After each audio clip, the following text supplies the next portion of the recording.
Assalamualaikum warahmatullahi wabarakatuh.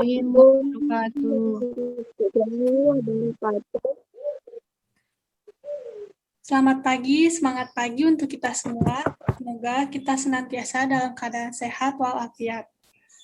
Yang terhormat Ibu Guru Iis Isnawati selaku guru fisika dan teman-teman saya yang saya banggakan. Pertama-tama, marilah kita panjatkan puji serta syukur atas kehadirat Allah Subhanahu wa Ta'ala yang telah memberikan rahmat serta nikmat sehingga kita dapat berdiskusi walaupun secara daring dan keadaan sehat walafiat. Semoga pandemi ini lekas mereda dan kita dapat berdiskusi secara bertatap muka langsung. Amin. Tak lupa salat serta salam selalu kita curahkan kepada junjungan kita Nabi besar Muhammad Sallallahu Alaihi Wasallam, kepada keluarganya, kepada sahabatnya, kita selaku umatnya hingga akhir zaman nanti. Baik, perkenalkan, nama saya Septiana Permana Putri selaku moderator yang akan bertugas memandu acara diskusi pada hari ini. Topik yang akan kita bahas yaitu mengenai mengungkap fakta dan misteri black hole melalui kajian fisika dalam Al-Quran.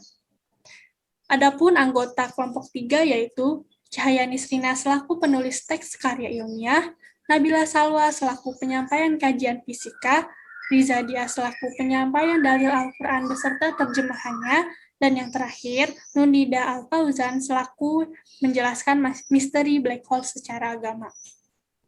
Adapun rangkaian acara yang akan kita lewati adalah sesi pembukaan, sesi penyampaian dan penyajian materi, dan terakhir sesi penutup. Baik, langsung saja kita mulai ke sesi yang pertama adalah pembukaan. Marilah kita mengucapkan basmalah bersama-sama. Bismillahirrahmanirrahim. Selanjutnya adalah penyampaian dan penyajian materi pendahuluan.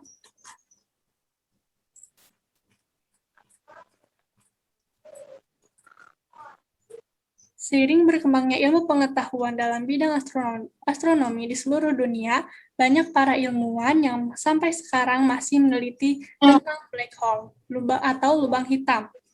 Adanya keterkaitan fisika dan ilmu agama dalam pembahasan black hole kali ini, fisika termasuk ilmu tabiah yang mengkaji tentang watak keteraturan alam semesta. Maka, pada fisika dibutuhkan dimensi dan pengukuran.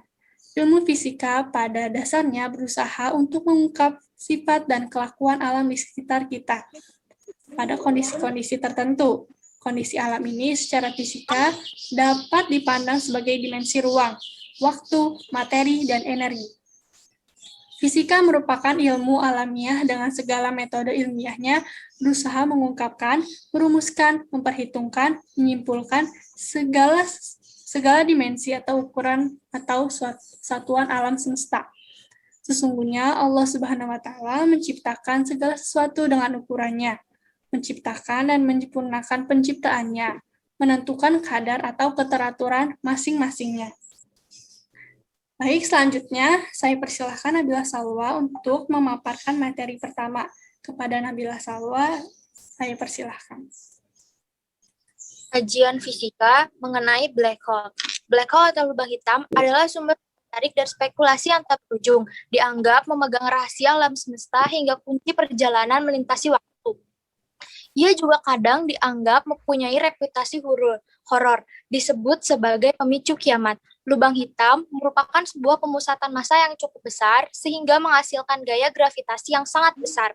Ia muncul dari kematian sebuah lintang yang bahkan lebih masif dari matahari. Kita mungkin tidak tahu kebenaran dari semua teka-teki itu, apalagi fisikawan teoris terkemuka Stephen Hawking baru ini mengagetkan komunitas ilmuwan dengan mengatakan lubang hitam sejatinya tidak ada. Setidaknya dalam pengertian yang selama ini dianggap benar. Apakah Hawking merubah pikirannya? Pertanyaan tersebut ada lagi, apakah lubang hitam hanya isapan jempol dari imajinasi kolektif kita? Untungnya tidak. Hawking tidak mengubah pikirannya tentang lubang hitam secara keseluruhan. Ia hanya menyoroti paradoks rumit dari teori fisika, khususnya konflik berkepanjangan antara dua ide fundamental fisika, yaitu alam semesta dan teori relativitas umur dari Albert Einstein dan dinamika kuantum. Kebetulan, lingkungan ekstrim di dalam dan di sekitar lubang cocok sebagai arena pertarungan. Dua teori dalam hal ini, Hawking menyoroti soal cakrawala peristiwa, atau yang disebut lagi dengan event horizon, lubang hitam, tentang batas yang menjadi unsur utama lubang hitam. Dikutip dari situs sciencespace.com, ia mengatakan tidak adanya cakrawala peristiwa yang berarti bahwa tidak ada lubang hitam. Hawking pernah menulis itu dalam makalah terbarunya Information Revisation and Water Forecasting for Black Holes. Untuk diketahui, sebuah lubang hitam memiliki batas yang dengan cara cakrawala peristiwa, event horizon. Apapun yang jatuh dan berada pada daerah cakrawala peristiwa, baik itu bintang, gas, atau bahkan cahaya, maka tidak akan mampu lepas melarikan diri darinya. Ibarat pintu, sekali melewatinya, tak akan ada kesempatan untuk kembali. Begitu menurut kajian fisika tentang black holes.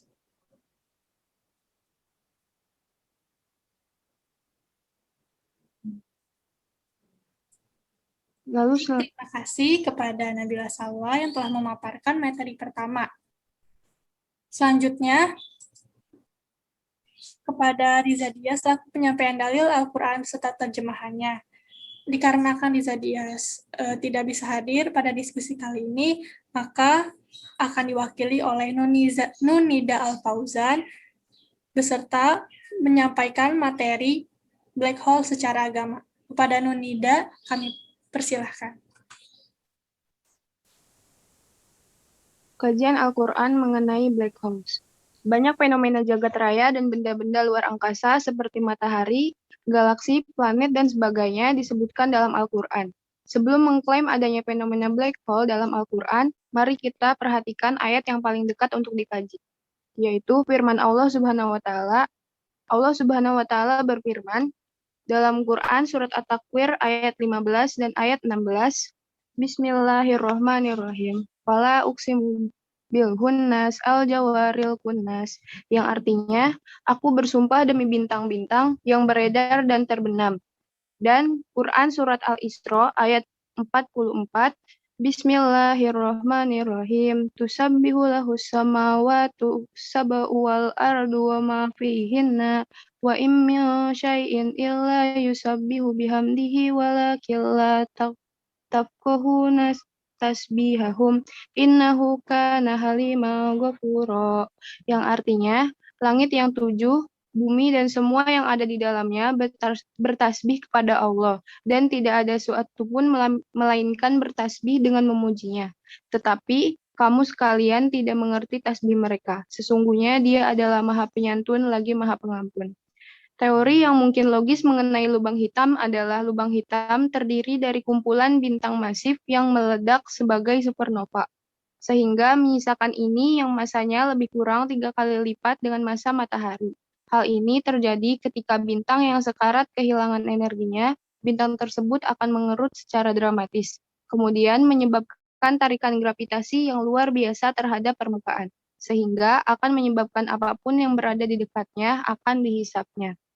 Farhad Yusuf Shaheh, astronom di Universitas Northwestern, Amerika Serikat, beliau mengatakan bahwa besar lubang hitam 2,6 juta kali ukuran matahari.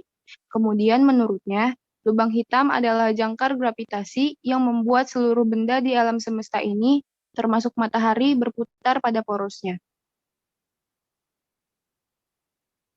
Kemudian, dalam ayat di atas disebutkan pula bahwa bintang tersebut memiliki 3 karakter, yaitu hunnas, atau tersembunyi dan tidak terlihat, al-jawar, yang bergerak cepat dan sangat cepat, dan al-kunnas, yang menyapu dan menelan setiap yang ditemuinya. Makna kunnas al-jawaril kunnas menurut para ulama tafsir klasik dijelaskan adalah bintang yang cahayanya tidak muncul di siang hari dan muncul di malam hari, akan tetapi hal tersebut hanyalah suatu penafsiran dan bukan makna yang sebenarnya. Penafsiran paling sesuai dengan realitas alam raya menurut sebagian ahli adalah black holes. Begitu penjelasan black hole secara agama. Baik, terima kasih kepada Nunida Al-Fauzan yang telah memaparkan materi tentang kajian Al-Quran mengenai black holes. Rangkaian acara diskusi telah selesai dilaksanakan, adapun kesimpulan diskusi pada pagi hari ini yaitu melalui fisika kita mengetahui bahwasanya langit dan bumi itu keduanya dahulu adalah suatu yang padu. Kemudian Allah Subhanahu wa taala sebagai pencipta memisahkan antara keduanya melalui mekanisme ledakan. Al-Qur'an memberitakan jauh sebelum manusia meneliti secara ilmiah dan menyimpulkannya. Hal ini menjadi bukti bahwa Al-Qur'an itu benar. Kesimpulannya adalah fisika yang diperoleh bahwa bintang bergerak menjauh atau alam semesta mengembang atau meluas. Hal ini membuktikan bahwa Al-Quran itu adalah benar. Dan langit itu terdapat dalam Quran Surat Az-Zariyat ayat 47 yang artinya, dan langit itu kami, Allah Subhanahu wa Ta'ala, bangun dengan kekuasaan kami, dan sesungguhnya kami benar-benar meluaskannya. Al-Quran telah memberitakan pengembangan atau meluasnya alam semesta ini sekitar hampir 1.500 tahun yang lalu, jauh sebelum para ilmuwan menemukannya. Sungguh maha benar Allah Subhanahu wa Ta'ala dengan segala firman-Nya. Demikian presentasi kelompok kami. Mari kita mengucapkan hamdalah bersama-sama. Alhamdulillahirabbil alamin. Saya selaku moderator mohon maaf atas kekurangannya. Semoga ilmunya bermanfaat dan terima kasih untuk perhatiannya. Wassalamualaikum warahmatullahi wabarakatuh.